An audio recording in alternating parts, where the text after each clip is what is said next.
Buenas, buenas, ¿cómo están? ¿Cómo andan? Buen día, Buen ¿cómo viernes. estamos? ¿Qué tal? Bien. ¿Todo tranquilo? Esperando, un poquito ansiosos. Y ya se viene, ya estamos a la recta final. Estamos a la recta final, sí. Los dos debates se vienen ahora. ¿Acaso son los fines de semana más divertidos del año? Pero Lo que estamos muestra mi ansiosos nivel de por la elección, por el debate, por el acto, Yo por estoy qué de todo. ansioso Todo. por el debate. Yo tengo Por que el reconocer debate. que es por el debate. Me parece que ahí se va a jugar bastante de lo que vamos a ver después reflejado en ciertas encuestas y ya estamos prácticamente en la antesala del gran acto. Ujú.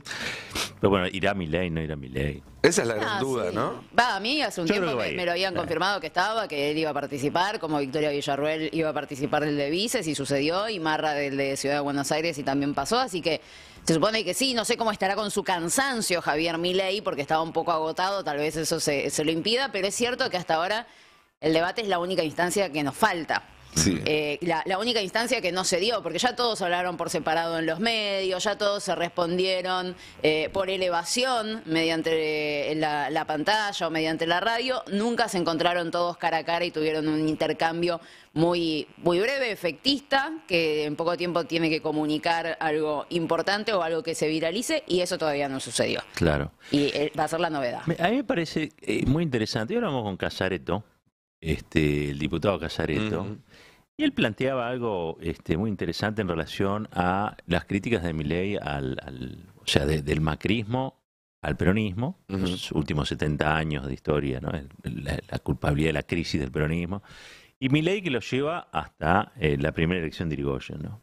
Digo, las dos grandes tradiciones nacionales y populares de la democracia argentina, que hoy por hoy me parece que van a estar también de algún modo presentes en ese debate, con un Massa que seguramente dialoga con esas tradiciones y con los otros personajes en disputa, los protagonistas del triple empate, ¿no? Que tuvimos en La Paso, que tienen muchos problemas con esas tradiciones. Uno, que abiertamente tiene problemas hasta con San Martín, ¿no? Que es Milei. Pero Patricia Bullrich está teniendo muchos problemas con la tradición irigoyenista también, ¿no? Me pareciera, tuvo que salir a pedir a Macri, ¿no? Que bajara un par de cambios con el tema del radicalismo. Lo cual hay que ver cuál es el comportamiento en ese caso, porque el único que queda defendiendo eso que es parte de la historia política argentina es Sergio Massa, ¿eh? O sea, desde ese lugar va a ser interesante también ver cuánto se ha corrido o cuánto se corre el debate o el discurso político de esas tradiciones y cuánto nuevo se genera. Sí, sumado que el debate que va a ser el próximo domingo a las 9 de la noche tiene como eje en este primero economía, ¿no? Que es el fuerte claramente de Sergio Massa. En la memoria lo que es Patricia Bullrich efectivamente resta todo y Milei una economía que viene a quitar derechos, con lo cual tiene, bueno, además de educación y derechos humanos, en donde también efectivamente Patricia Bullrich pierde por todos lados. Bullrich ha demostrado manifiestamente que tiene dificultades cuando se la pone a hablar de economía. Sí. Recuerdo un par de ocasiones en medios donde no suele transpirar mucho en las entrevistas, que sola se metía en un berenjenal y no podía terminar de explicar de qué se trataba su plan, por eso lo sacaron a la cancha A Melconian, Melconian, claro. después lo sacaron de la cancha Melconian, porque yo hace como 2 semanas que no lo veo, así que también evidentemente tampoco le funcionó. La está entrenando un poco también Melconian y los equipos de Melconian para el debate en materia de Me economía. imagino, Sí. me imagino. Veremos si funciona o no funciona. Y Milei, que pensará, uno se imagina de sí mismo que el debate de economía contra Massa y contra Bullrich lo gana caminando, ¿no? Seguramente. Uno se lo imagina a Milei mirándose al espejo y diciendo, Me yo lo soy el como. mejor economista Claro. del universo y a estos dos que no saben nada me los como. Habrá que ver cómo le juega el temperamento. Recordemos que en los debates, esto es casi una verdad de perogrullo, pero no solamente cuenta lo que se dice, sino que cuentan los gestos, cuesta lo que se ve, Sí. desde la historia aquella del Kennedy-Nixon, en el cual Nixon se preparó y llegaba después de días sin dormir por haber estado leyendo todo, y Kennedy debutando en televisión fresco como una lechuga y con todo su charm lo pasó por arriba, hasta la escena de el beso de Macri y Julián en el debate con Scioli. Digo, pasa por un montón de detalles y no solo por lo que se vaya a decir. Y ahí es donde Milei creo que arriesga más, sobre todo desde este lugar más construido que real, porque la diferencia es muy chica y estamos hablando prácticamente de un empate entre tres fuerzas, pero este lugar de que él es el que está adelante, el que viene a ganar. Para decirlo de otra forma, tanto para Bullrich como para Massa, terminar segundos el 22 de octubre es un triunfo. Para Milei terminar segundo el 22 de octubre sería un fracaso y no está tan lejos.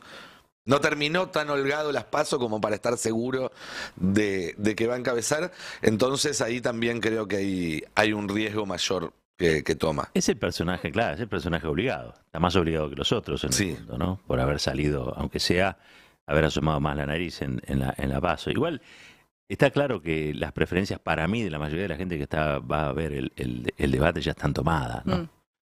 Ahora, sí hay ganadores y perdedores en un debate, pero no necesariamente se reflejan en el voto, me parece.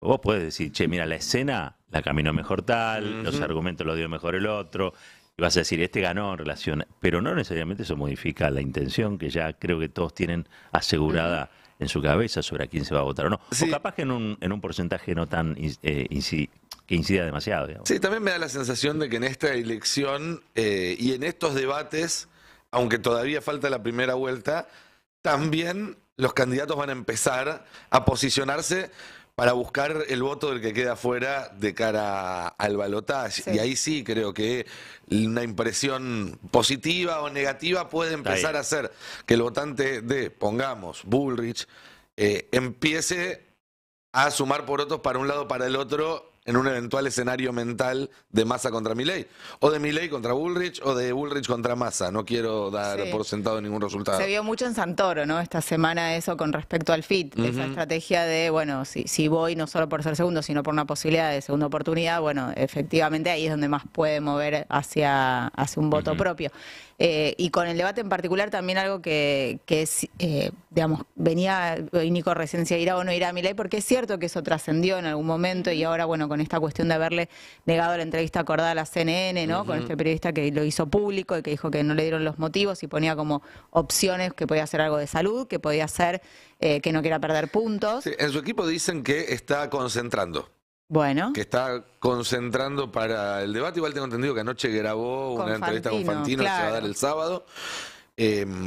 También está el antecedente de Bolsonaro. Y está el antecedente muy reciente de Trump no queriendo ir a los debates de la interna republicana esta semana. Y también escenarios que son institucionales, ¿no? Y es un discurso que viene queriendo hacer la supuesta rebeldía o que disputa algún sentido de supuesta rebeldía con las instituciones, ¿no? Sin embargo, el otro día Marra cuestionaba a quien se corría de las reglas del debate.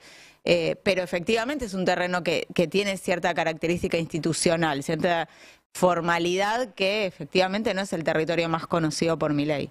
No, Ahora, claro. creo que a Milei lo metes en estas estructuras y pierde carisma, ¿no? Pero ¿se acuerdan lo que fue el 2021? Milei no había sido, pero ni por asomo, una persona que había salido bien parada de ese debate. Se lo habían visto muy flojo, haciendo agua por todos lados, diciendo muchas pavadas. Bueno, ahí empezó con el tema del cambio climático. Después las pavadas fueron incrementándose en este último tiempo hasta vender bebés, ¿no? Pero ahí creo que se refleja esto que decías vos, Roberto, de que no necesariamente eso puede cambiar la intención de voto del electorado, porque Javier Milei fue un desastre realmente en ese debate y hoy es el primero en la carrera presidencial. Sí. Ahora, antes, yo recuerdo, los debates generaban contenidos audiovisuales, digamos, generaban contenido, ¿no? Ahora hay tanto contenido audiovisual sobre los candidatos que necesariamente para llamar la atención van a tener que decir o hacer algo disruptivo. Yo digo, para llamar la atención en ese, tenés que hacer algo muy disruptivo. El más habituado es Milei. Sí. A plantear, la luna no existe. No tiene costo para decir esas cosas. Claro. Ahora, ¿qué pueden anunciar los otros? ¿Anunciará Massa, por ejemplo, parte de su gabinete? Eso es lo que estaba filtrándose o sonando en estos días. Yo pregunté, No. No, me dijeron que no hay nada concreto en todo caso. Entiendo que Massa está preparando de manera muy profesional esto, utilizando incluso o trabajando con equipos que prepararon debates en otros países y demás. Y entiendo que que hablándose de economía y teniendo él que dar cuenta de la inflación y de otras cuestiones, va a necesitar tener alguna carta en la mano que le permita pasar a la ofensiva en ese tema, que no sea solamente explicar o solamente prometer. No sé si es un nombre, si es una medida, pero que sí va a prepararse para eso, sobre todo porque también lo vimos en el debate de los vicepresidentes, donde algo que no se tomó muy en cuenta cuando se dijo quién ganó o quién perdió, que en general es como... Vieron que en boxeo, los que no sabemos ver boxeo, ponemos los puntos en función de las manos que entran y no, pero los que saben ver en realidad miden un montón de cosas que no es lo más llamativo. En los debates pasa lo mismo. En los debates una respuesta bien puesta, una chicana, pero muchas veces pasa por otro lado. Y Rossi consiguió, por ejemplo, que en todo el debate casi no se hablara de economía, casi no se hablara de la inflación, casi no se hablara de inseguridad, que son los temas que más lastiman al gobierno. Yo me imagino un Massa que va a tratar de tener cartas en la mano para, aun cuando el tema va a ser economía, poder sacarlo, salir del rincón, para seguir con la metáfora boxística. Hablar más del futuro de lo que pasa. Exactamente, estar en el centro del ring y manejar el ritmo de la cuestión. Interesante también, obviamente, ver la interacción entre los candidatos, digamos, ¿no? Cómo respondería tal o cual. Es cierto que están tan coacheados a veces que se desnaturaliza un poco, ¿no? La respuesta. Ves que ahí no está la persona, digo, hay una técnica que no conmueve, digamos, no traspasa el vidrio. Dicho esto, dentro de lo que es la oferta que hay actualmente en la política de primera línea, los que podrían haber llegado a este debate y demás, tanto Milei como Bullrich y en menor medida Massa son dirigentes que pueden salirse en algún momento del guión, del libreto. Digo, con Larreta hubiéramos estado seguros de que no iba a decir ni una coma por afuera de lo que viene ensayando. Acá puede llegar a haber algún momento, algún destello. La sumo también a Bregman, que es muy rápida y que puede regalarnos algún momento, digamos, de donde se corre el velo. Sí, también hay un eje que se incluyó por voto ciudadano, que es derechos humanos, en donde efectivamente corre de algún modo una cierta libre interpretación, más allá de que en lo que fue el Consejo Asesor en su momento se habían estipulado algunos subejes dentro de derechos humanos, en particular, por ejemplo, las abuelas de Plaza de Mayo estuvieron participando en este consejo, tema que luego no quedó y sí la ciudadanía lo incluyó y va a entrar esta vez. Y hay una fuerte polarización, ¿no? Entre Massa y Milei, a través obviamente más de Villarroel, pero bueno, quien va a ir es Milei, con lo que tiene que ver, por ejemplo, con el terrorismo de Estado, ¿no? Con lo que tiene que ver también con Patricia Bullrich y uno de los daños más grandes que ha hecho en materia de derechos humanos que tienen que ver con Santiago Maldonado. Digo, me parece que hay algunos puntos que son previsibles dentro de algunos de los ejes, en otros tantos no, y sobre algunos ya se pronunció Sergio Massa y otros todavía no, que seguramente sea el terreno ahí más sólido o más débil a construir, pero me parece importante marcar también esto, ¿no? Que va a estar ese eje ahí y que efectivamente es en donde más polarización va a tener en lo ideológico, no solamente en lo político. Y uno se imagina un Milei menos sólido en ese tema que a Villarroel, que lleva preparándolo, ¿cuánto? 20 años. Sí. Porque es algo que no le interesa en realidad, digamos, ¿no? Claro. No pareciera ser parte de... También esa es una incógnita de los debates, cómo se va a desarrollar Milei en ámbitos en los cuales ha demostrado explícitamente desinterés, porque él dice, no, a mí me importa la economía. Lo tiene delegado, claro. Exactamente. Sí, ese claramente va a ser uno de los grandes desafíos. El tema de esas sorpresas que nos puede dar el debate es qué tipo de destellos nos preparan los candidatos, porque uno puede ver que... a ver, según lo que vimos la semana pasada con el debate de vices, Luis Petri se ató muchísimo al libreto. Eso quedó completamente claro, ¿no? Estaba encasillado, muy acartonado. No tomó riesgos. Hasta los chistes estaban pensados. Me lo imagino todo el fin de semana pensando la motosierra es una tijera. Me lo imagino, como lo voy a practicar, lo tengo que meter. Bullrich va a intentar un poco eso porque sabe que si se corre puede decir alguna pavada, pero...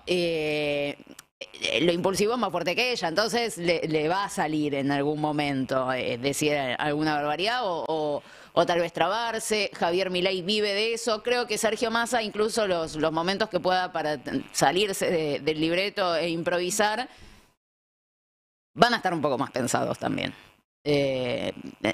No va a caer en un error grosero Sergio Massa en ese sentido. Decían que probablemente el debate de presidentes sea más fácil que el debate de vices, porque no la tenés ahí una Victoria Villarroel que es bastante viva también, ¿no? Javier Milei es un showman y la verdad es que Villarroel tiene tal vez un poco más de vocabulario, de ideas para abarcar una amplia gama de temáticas. Ahora bien, la gran pregunta es, ¿qué es lo que se necesita en este tiempo? ¿Show o contenido? Claro. ¿No? Porque un debate más que show no te deja, pareciera, ¿no? No. Habrá que ver también el grado de capacidad que pueda tener cada uno de los que va a ir al debate. En materia de repentismo, ¿no? También eso juega un papel. Yo creo que, por ejemplo, Massa es un hueso duro de roer en esto. Nunca lo vi sacado a Massa. Nunca. En las discusiones nunca lo vi sacado. Incluso cuando deja trascender que está enojado o que está disconforme con lo que se dijo o está incómodo con lo que se dijo, en realidad hay una leve variación en el tono de voz, quizás se ponga un poco más serio, pero es un tipo de mucho control. Muchísimo control. Y creo que va a jugar la carta de yo soy el racional y miren lo que tengo acá, digamos, ¿no? Cuáles son las otras ofertas, digamos, que rozan lo delirante. Con que haya un poco más del 30% de la sociedad que vaya a votar, que comparta esos criterios de, entre comillas, racionalidad, es suficiente, ¿no? Por lo menos para ponerlo a él en carrera en un balotaje. Después habrá otras cosas, Sí. ¿no? El balotaje es otra elección, necesitará otro tipo de debates, otro tipo de propuestas. Es cierto que Massa llega empoderado, increíblemente. Y con el acto de hoy también. El acto de hoy, pero escúchame, ayer el Parlamento trabajó para Massa. Ayer el Parlamento trabajó para Massa. Para los trabajadores. No, yo Pero diría, trabajó para claro, Massa. yo diría distinto. Yo diría, ayer el Parlamento dio cuenta de que el escenario cambió después del 13 de agosto, como veníamos diciendo, y que ya no se trata Sí. de kirchnerismo sí, kirchnerismo no, aunque todavía hay un sector que sigue estancado en ese seteo, y creo que por eso también es al que más le está costando este camino al 22 de octubre. Pero también que hay un sector importante de lo que es el poder político en las provincias, que representa a los gobernadores, que o bien creen que Massa puede ganar, o bien están tan espantados por la alternativa que están dispuestos a arriesgar a que Massa gane. Algo que los gobernadores no suelen hacer. Los gobernadores suelen jugar conservadoramente sus fichas. Suelen apostar a seguro, y ayer jugaron fuerte. Jugaron fuerte porque acompañaron incluso en un tema que a ellos no les significaba nada, que es el tema de la jueza Ana María Figueroa, que a Massa tampoco le quitaba el sueño, sí. sino que formaba parte de, de estar en sociedad con ese sector de la política que conduce Cristina Fernández de Kirchner y que había puesto eso como prioridad. Y eso que en algún otro momento, iba a decir, hubiera sido un impedimento, fue un impedimento, porque esta misma sesión, sin el tema de ganancias, pero con otros temas importantes, se cayó un par de veces justamente porque no había una disposición a acompañar por parte de algunos gobernadores. En este momento, a pesar de todo, acompañaron y permitieron que saliera todo. Ganancias, sí, alquiler también, y el pliego de los jueces, lo cual eso da cuenta de que o creen que Massa puede ganar, o están tan espantados de lo que hay del otro lado que están dispuestos a arriesgar en favor de Massa, a apostar por Massa. Y bueno. Sí, parece que se destrabó el Congreso. Vaya uno a saber cuál de todas esas es la razón, o por ahí es una conjugación de todas. También el hecho de el mensaje que quiere dar Massa, que es no importa cuál es la correlación de fuerzas, yo me mando igual y mando los proyectos de ley, y que si salen, genial, y si no, lo intentamos. Claramente con ganancias debía estar el fino de los números para saber que eso iba efectivamente a suceder, pero ayer hubo una ausencia clave en Juntos por el Cambio que permitió que el pliego de Ana María Figueroa pudiera salir. Inexplicable, estaba de vacaciones en Estados Unidos, según dicen, una senadora que les arruinó la estrategia, pero salieron temas que en otro momento probablemente no hubieran salido. La ley de alquileres, que tiene que volver a la Cámara de Diputados, nosotros ya lo dijimos, va a ser muy difícil que Juntos por el Cambio pueda insistir con un proyecto de 2 años y actualización cada 4 meses, porque no van a conseguir los 129 votos que necesitan. Y eso en otro momento probablemente hubiera encontrado, la situación previa, hubiera encontrado al frente de todo diciendo, uy, la pucha, no nos da la correlación de fuerzas, no vamos a pelear una ley de alquileres o por lo menos para mantener más o menos el piso que tenemos hasta ahora. Y se dio. Y ahora viene el IVA, y todavía queda ver qué pasa con las pymes, y las licencias parentales, que ahí sí hay acuerdo, la reducción de la jornada laboral. Y son todos proyectos que se van a intentar debatir lo antes posible. Muchos de ellos incluso antes de las elecciones. La semana que viene ya parece que es medio difícil. ¿Quién te dice la otra? Y de golpe el Congreso no solo empezó a funcionar, sino que empezó a sacar leyes. Sí. Y de nuevo, con la participación clave de las fuerzas provinciales, porque Crexel, por ejemplo, la senadora que faltó, era parte del ecosistema de Juntos por el Cambio, pero en realidad viene del MPN y tiene excelente vínculo con Rolf Figueroa. Solari, la de Misiones, lo mismo con el rovirismo. Son aliados que están acercándose a Massa. Bueno, Massa estuvo en Neuquén. Beretilneck, sin ir más lejos, perdón. Con Rolo. Estuvo con Rolf Figueroa, hicieron un acto muy importante en Neuquén, muy importante. Es que junto a Rolo, al MPN derrotado todo y al peronismo neuquino. Todo adentro. Un aparato político que si se reagrupa te vuelve a garantizar, digamos, el control de ese territorio. Es que es lo mismo que vos mencionabas y destacabas la semana pasada que pasó con Ganancias, que es que Rolo Figueroa y Vidal de Neuquén y de Santa Cruz, 2 gobernadores que parte de Juntos por el Cambio apoyó en estas elecciones, votaron a favor. O sea, no son parte del ecosistema de Juntos por el Cambio, más allá de que Juntos por el Cambio intente hacerlos parte y decir, estos son nuestros, y te pintan la provincia. Cuando armaban el mapita te pintaban la provincia de amarillo. Y bueno, parece que no están así. Sí. Parece que no están así. Sí, lo loco además es que la mayoría de las provincias que se pintaron de Juntos por el Cambio se pintaron de rojo y no de amarillo, aunque a nosotros nos lo ponían de amarillo en los mapitas. No. Es más rojo que amarillo. Sí, porque incluso... Así como hablamos del caso de Vidal, hablamos del caso de Figueroa, tenemos que decir que si gana Massa, los flamantes gobernadores de San Juan y de San Luis, yo creo que van a estar más cerca de sentarse a hablar con Massa que de ponerse la camiseta de Macri. Pero seguro, a ver, en San Juan, Orrego, por ejemplo, no fue el que impulsó la cautelar para que Uñac no se pueda presentar. Él no estaba en esa, fueron los libertarios. No es que ahí hubo una avanzada también de alguien que como aliado está dentro del interbloque de Juntos por el Cambio, pero no es ni del PRO ni del radicalismo, nada. Es una persona individual con su partido que forma parte de una alianza parlamentaria y tiene ahí el apoyo y todo lo que quieras. Coincido en que... Son más independientes y pueden ser aliados de un gobierno de Massa tranquilamente. Yo creo que independientemente de mi gusto personal, lo que ha recuperado la política es cierta capacidad para armar o articular en función del toma y daca. No es lo que más me gusta a mí de la política, yo no tengo que decir eso, pero el toma y daca es parte esencial de la política. Bueno, vos me vas a apoyar y yo, en función de eso, te voy a dar tal o cual cosa. Claro. Es una cuestión elemental. Y pareciera que se resigna cierta dureza ideológica. Esto también es cierto. Digamos, el concepto de patria que tiene Unión por la Patria es un concepto muy amplio y abarcativo, digamos. No es que... Después están los hechos. Yo creo que Massa viene haciendo una agenda de trabajadores, viene haciendo una agenda muy interesante en materia social. La batería de medidas que sacó, creo que fue la mejor campaña electoral que le podría haber ocurrido, digamos, se le podría haber ocurrido. Pero es cierto que se ha recuperado ese toma y daca y eso va no solamente a fortalecer su candidatura, su eventual gobierno, que va a estar regido por una lógica que es, entre comillas, la de la unidad nacional, con propios, con extraños, con ajenos. Lo importante va a ser construir las mayorías necesarias para que salgan determinadas cosas que ahora lo vemos, pueden concitar adhesión de gente insospechada. Pero totalmente.